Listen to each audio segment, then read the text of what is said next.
Student, हम लोग पढ़ रहे हैं जेनेटिक्स और जेनेटिक्स के लास्ट क्लास में हम लोग पढ़ रहे थे एलोपोलीप्लोइडी। जो हमारा मेन टॉपिक चल रहा है वो है क्रोमोसोमल एब्रेशन, और क्रोमोसोमल एब्रेशन में हमारा जो लास्ट टॉपिक चल रहा था वो चल रहा था एलोपोलीप्लोइडी। एलोपोलीप्लोइडी में हम लोगों ने बता दिया था कि एलोपोलीप्लोइडी क्या होती है। इस प्रकार की जो क्रोमोसोमल एब्रेशन होता है उसमें दो भिन्न भिन्न जनकों के मध्य संकरण होने से उत्पन्न जो संतति होती है या संतति में जो गुणसूत्र होते हैं उसकी संख्या में द्विगुणित से ज्यादा क्या होती है, वृद्धि होती है। इसे क्या कहा था, एलोपोलीप्लोइडी। लास्ट टॉपिक में हम लोगों ने पढ़ लिया था ओरिजिन ऑफ एलोपोलीप्लोइडी के बारे में, जिसमें हम लोगों ने एग्जाम्पल पढ़ा था निकोटियाना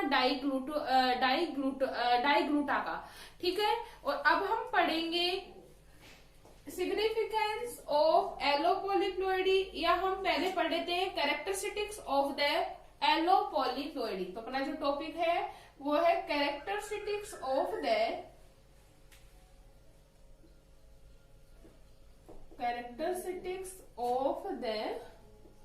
एलोपोलीप्लोइडी।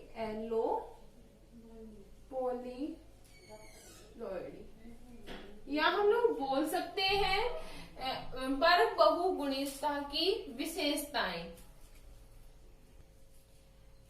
तो we all know that student, जो एलोपोलीप्लोइड्स होते हैं वो उनका जो फॉर्मेशन होता है वो होता है भिन्न जनकों के मध्य क्रॉस कराने से।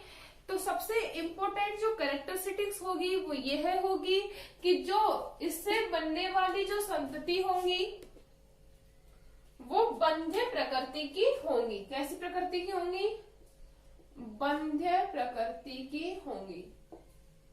क्यों, वी ऑल नो दैट, क्योंकि दो भिन्न जनकों के मध्य संकरण से प्राप्त होने के कारण इनमें असंगत युग्मक पाए जाते हैं, और इन द प्रेजेंस ऑफ असंगत युग्मक इनमें जो फर्टिलाइजेशन होगा वो पॉसिबल नहीं होगा।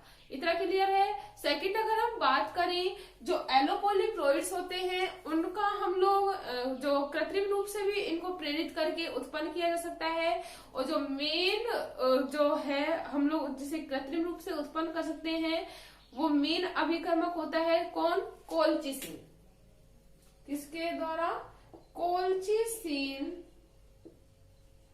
से उपचारित करके, कोलचिसिन से उपचारित करके भी किनका निर्माण किया जा सकता है भाई, एलोपोलीप्लोइड्स का निर्माण किया जा सकता है। नेक्स्ट, अगर हम बात करें कि इनकी जो F1 जनरेशन होती है वो तो स्टेराइल होती है, लेकिन अगर हम F2 जनरेशन की बात करें, अगर F2 जनरेशन में चतुर्थ गुणिता अवस्था में क्रोमोसोम्स आते हैं तो जो बनने वाली जो संतति होगी वो होती है फर्टाइल। कैसी प्रकार की होगी भाई, फर्टाइल प्रकार की होगी। रीजन हम लोग जानते हैं, वी ऑल नो दैट चतुर्थ गुणित अवस्था में दोनों ही जो क्रोमोसोम होंगे वो किसमें पाए जाएंगे, पेयर में। जैसे एग्जांपल हम लोगों ने दिया था ए और बी के बीच में क्रॉस करवाया था, ए बी। फर्स्ट जनरेशन में हम लोगों को जो मिला वो क्या था, ए बी मिला, जो कैसे थे, स्टेराइल। लेकिन चतुर्थ गुणित अवस्था में ए बी बी पेयरिंग होने की वजह से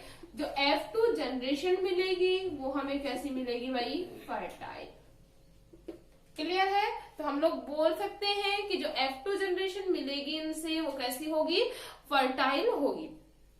नेक्स्ट, अगर हम बात करें इस प्रकार के जो प्लांट्स मिलते हैं हमें, वी ऑल नो दैट एलोपोलीप्लोइड्स जो होती है मेनली पाई जाती है प्लांट्स में, जीवों में बहुत ही कम देखने को मिलती है। तो जो एलोपोलीप्लोइड्स जो प्लांट्स होंगे इनमें पाया जाता है असंगजनन, मतलब इनमें एपोमिक्सिस पाया जाता है। क्या पाया जाता है, एपोमिक्सिस। व्हाट इज एपोमिक्सिस, तो एपोमिक्सिस क्या होता है, एपोमिक्सिस होता है विदाउट फर्टिलाइजेशन के एम्ब्रियो के फॉर्मेशन की जो प्रोसेस होती है उसे ही क्या कह रहे हैं, एपोमिक्सिस। तो इसमें बिना फर्टिलाइजेशन के भी इस उससे जो प्राप्त जो संतति होगी उनमें बिना फर्टिलाइजेशन के भी वो एम्ब्रियो का फॉर्मेशन करने में या न्यू प्लांट के फॉर्मेशन की कैपेसिटी रखते हैं। एलोपोलिप्लॉइड्स हम लोग देख सकते हैं गेहूं में भी पाई जाती है, जो तंबाकू है उसमें भी पाई जाती है, राई में भी देखने को मिलती है। नेचुरली अगर हम बात करें तो नेचुरली बहुत ही कम देखने को मिलती है एलोपोलिप्लॉइड्स। इसके साथ ही साथ अगर हम बात करें इनकी फर्टिलिटी की, तो इनमें जो फर्टिलिटी पाई जाती है वो सामान्य पाई जाती है। फर्टिलिटी कैसी पाई जाएगी भाई? सामान्य प्रकार की फर्टिलिटी पाई जाती है। नेक्स्ट अगर हम बात करें इनकी जो परबहुगुणता द्वारा नई उन्नत फसलों का क्या किया जा सकता है? निर्माण। पर बहुगुणिता द्वारा किसका निर्माण किया जा सकता है? नई उन्नत फसलों का। नई उन्नत फसलों का निर्माण किया जा सकता है। क्यों? वी ऑल नो दैट अलग अलग जनकों के मध्य क्रॉस कराने से जो बनने वाली संतति होगी उसमें न्यू कैरेक्टर्स आएंगे, तो न्यू कैरेक्टर्स के द्वारा हमें न्यू टाइप्स की जो वेराइटी है वो ऑब्टेन हो सकती है।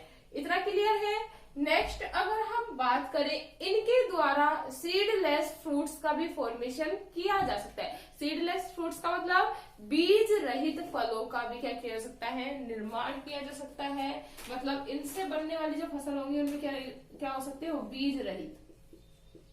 क्लियर है? तो ये हमारा था topic characteristics of the allopolyploids. Next हम बात करेंगे आर्टिफिशियल इंडक्शन ऑफ एलोपोलिप्लॉइड्स की, या कृत्रिम रूप से हम किस प्रकार प्रेरित कर सकते हैं एलोपोलिप्लॉइड्स को। तो हम लोग वो देखते हैं।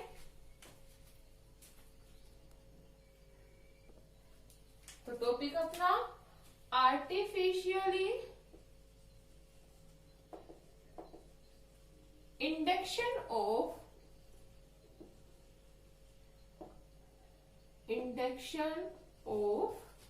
पोलीप्लॉइड्स,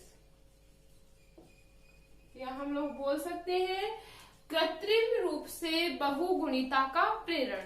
तो जो कृत्रिम रूप से बहुगुणिता का जो प्रेरण होता है, मतलब क्या होगा? इसका मतलब क्या है कि कृत्रिम रूप से बहुगुणिता को प्रेरित करना। तो कृत्रिम रूप से बहुगुणिता को तीन प्रकार से, मुख्य रूप से तीन प्रकार से प्रेरित किया जा सकता है। जो फर्स्ट है अपना वो है उत्तकों की क्षति द्वारा।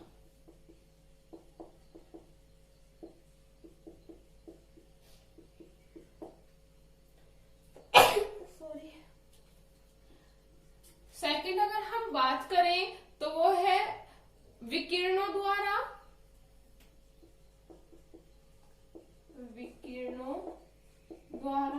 और थर्ड अगर हम बात करें तो होता है रासायनिक उपचार द्वारा।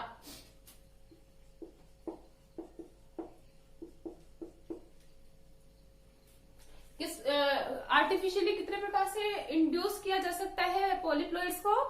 3 टाइप से, उत्तकों की क्षति द्वारा, विकिरणों द्वारा और रासायनिक उपचार के द्वारा।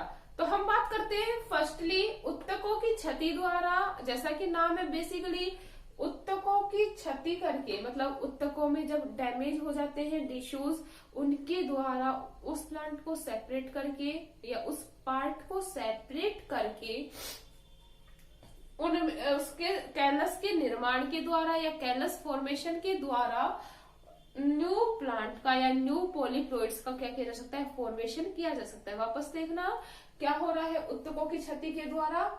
उत्तकों को क्षति हो जाने पर या टिश्यू डैमेज हो जाने पर उन प्लांट पार्ट को अलग करके और उसके कैलस के निर्माण के द्वारा या कैलस फॉर्मेशन के द्वारा नए पॉलीप्लॉइड्स प्लांट का फॉर्मेशन किया जा सकता है। इतना क्लियर है।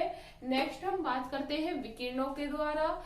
जैसा कि नाम है, बेसिकली विकिरणों के द्वारा कृत्रिम रूप से विकिरण देकर या आर्टिफिशियली रेडिएशन देकर भी पॉलीप्लॉइड्स को इंड्यूस किया जा सकता है। जैसे हम बात करें गामा रेज,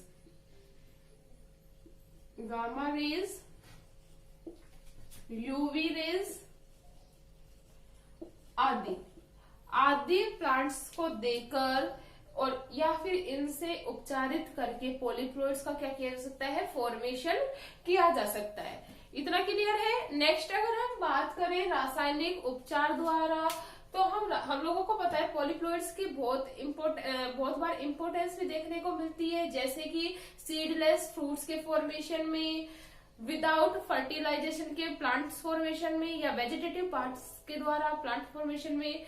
तो इन सभी उपयोगिताओं को देखते हुए इन्हें कृत्रिम रूप से रासायनिक उपचारित करके भी पॉलीप्लॉइड्स का क्या किया जा सकता है, फॉर्मेशन किया जा सकता है। इतना क्लियर है। अगर हम बात करें सबसे मेन जो रिएक्टेंट होता है वो होता है कोल्चिसिन के उपचार द्वारा। किसके द्वारा?